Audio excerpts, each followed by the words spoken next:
اعوذ باللہ من الشیطان الرجیم بسم اللہ الرحمن الرحیم۔ ناظرین السلام علیکم۔ انشاءاللہ آج ہم چند بہت ہی پاورفل کلمات پڑھنا سیکھیں گے جن کو پڑھنے سے بے شمار اجر و ثواب ملتا ہے۔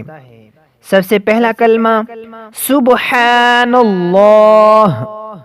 جو شخص صبح و شام 100 مرتبہ سبحان اللہ کہے تو وہ ایسا ہے جیسے اس نے 100 حج کیے۔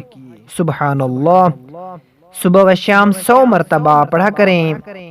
اس کے بعد الحمدللہ۔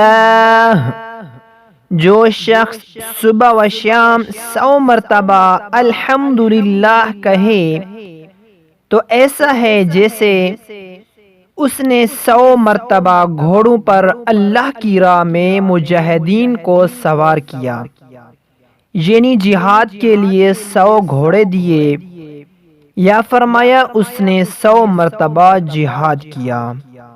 صبح و شام 100 مرتبہ الحمدللہ پڑھا کریں۔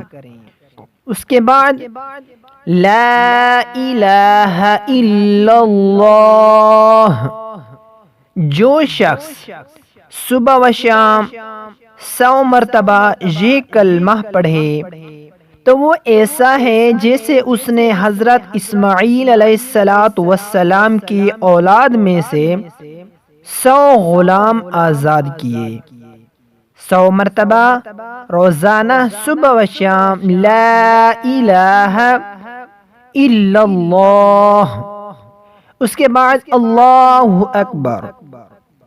جو شخص 100 مرتبہ اللہ اکبر کہتا ہے اس سے اس روز کوئی شخص افضل نہ ہوگا سوائے اس شخص کے جس نے یہ کلمات اتنی ہی بار یا اس سے زیادہ کہے ہوں۔ ان کلمات کو صبح و شام 100 مرتبہ پڑھا کریں۔ صبح و شام ان کلمات کو 100 مرتبہ پڑھنے کا معمول بنا لیں۔ ان کلمات کو پڑھنے سے بہت زیادہ اجر و ثواب ملتا ہے۔